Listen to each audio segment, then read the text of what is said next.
सो आइए आप सभी के समक्ष भारत भूषण वर्मा जी। बहुत बहुत धन्यवाद। ओम यज्जागृत दूरम उद्वेति देवं तदु सुप्तस्य तथैवेति दूरंगम ज्योतिषां ज्योतिरेकः तन्मे मनः शिव संकल्पमस्तु। ओम अग्निमिडे प्रोहितं यजस्य देवं ऋत्विजं होतारं रत्नधात्मम। ओम उक्त्वाग्ने दिवे दिवे वस्त्रदिवा वयं नमो भरन्ताय नमसि। सभागार में उपस्थित सभी विद्वजनों को प्रणाम करता हूँ। माँ शारदे को नमन करता हूँ। मैं भागभूषण वर्मा, संस्कृत प्रवक्ता। अपने विषय में मैं केवल इतना बताना चाहता हूँ कि मैं राजकीय सेवा में हूँ और 24 वर्षों से संस्कृत प्रवक्ता के रूप में कार्य कर रहा हूँ। इसके अतिरिक्त ज्योतिषाचार्य के रूप में कार्य भी कर रहा हूँ। BAV Sanskrit honours, BEd, MA Sanskrit, MPhil Sanskrit, UGC NET qualified Sanskrit. और मैं आज इस भव्य कार्यक्रम की संयोजिका आदरणीय अनीता कालिया अनु जी का धन्यवाद करता हूं, जिन्होंने इतने सुंदर कार्यक्रम को संचालित किया, संयोजित किया है। और इस भव्य कार्यक्रम में उपस्थित सभी को प्रणाम करता हूँ। आदरणीय शेखरी जी, आदरणीय विशिष्ट जी, अक्षय शर्मा जी और तमाम जिनका नाम फिलहाल मुझे मालूम नहीं है, उन सभी को प्रणाम करता हूँ। मैं वैदिक ज्योतिष के ऊपर प्रकाश डालना चाहूंगा कि हम जो ज्योतिष की आधारशिला है वो संस्कृत भाषा है। बुरा ना मानिएगा, आप सभी विद्वजन हैं, हम अपने प्रयोग आज साझा कर रहे हैं और अनेक विद्वानों से बहुत कुछ सीखने को प्राप्त हो रहा है। ये मेरा सौभाग्य है।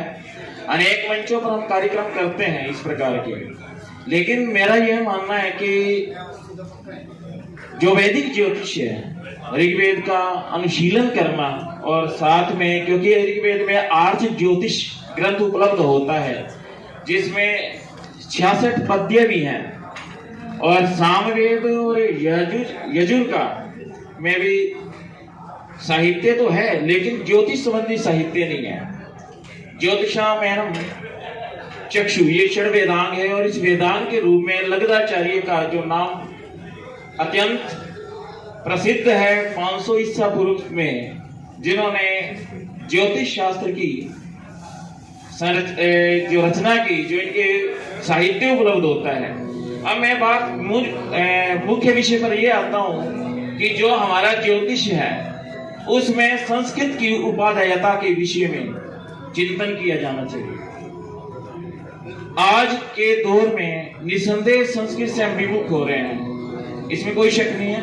लेकिन अगर हम तमाम संहिताओं के ऊपर, नारद संहिता है, जैमिनी मुनि का सिद्धांत है, या जो भी सिद्धांतों के ऊपर अभी चर्चा हुई थी, सर ने बताया था कि आप एक विषय पर चलें, यानी कि केवल एक पैथी से इलाज करें तो इलाज संभव हो सकता है।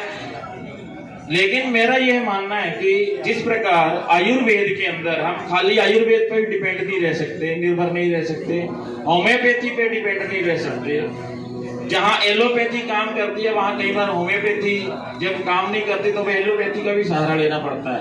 इसी प्रकार ज्योतिष के अंदर भी खाली हम कहें कि हम पुरातन पद्धति से चलें, नवीनतम अनेक पद्धतियों का सहारा भी समय समय पर लेना पड़ता है, उसके अनुसार उपाय भी करना पड़ता है। तो आप सभी प्रबुद्ध जन हैं। अभी हमारे आशु मल्होत्रा जी ने बहुत सुंदर विवेचन प्रस्तुत किया और उसके माध्यम से अनेक ज्ञान के स्रोत भी निकले। मैं आपका धन्यवाद करता हूँ, बहुत बढ़िया आपका चिंतन है। और मेरा ये मानना है कि मंगल की कृपा से ही संतान योग बनता है और संतान के का जो माध्यम है ना, वो भी मंगल ही है। वास्तव में संतान होना, चाहे वो सजेरियन हो चाहे सामान्य हो, तो मंगल की भूमिका तो विशेष रहती है। इसके बिना तो संभव नहीं है, ये तो आशु जी मानते हैं बिल्कुल। और इसके अतिरिक्त जो बुद्ध के विषय में भी चिंतन किया गया कि लाल जो ग्रीन मुख्य रूप से इसका कलर है, हरित वर्ण है, तो हरित वर्ण के अंदर हरे रंग की बोतल में, कांच की बोतल में पानी पीने का निसंदेह लाभ होता है।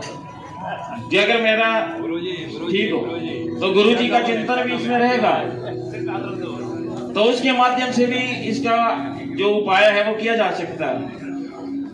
यद्यपि आप सभी विद्वान हैं, क्योंकि मुंडे मुंडे मतिर भिन्ना, हर एक के मस्तिष्क में मति भिन्न भिन्न होती है, और अनेक प्रकार के उपाय कौन कहाँ कितना सार्थक होगा ये तो समय ही बताता है। और कई बार ऐसा होता है कि जब समय का योग अच्छा हो, जब व्यक्ति के और तमाम परिस्थितियां अच्छी हों, तो वो उपाय सार्थवती हो जाते हैं, सार्थक हो जाते हैं, मेरा मानना है, और ऐसा आपका भी मानना होगा। लेकिन मैं इतना अवश्य कहूंगा कि हम थोड़ा थोड़ा अनुशीलन अपने संस्कृत ग्रंथों का अवश्य करें। जो उनकी परिस्थितियां, वैसे तो आप सभी विद्वान हैं, इसमें कोई शक नहीं है, लेकिन विभिन्न परिस्थितियों के अंदर क्या ऐसी स्थितियां रही कि वो लाभ जो वास्तविक रूप से मिलने चाहिए नहीं मिल पाए। भगवान राम का राज्याभिषेक की बात करें अथवा विवाह का योग देखें, रवि पुष्य योग देखें,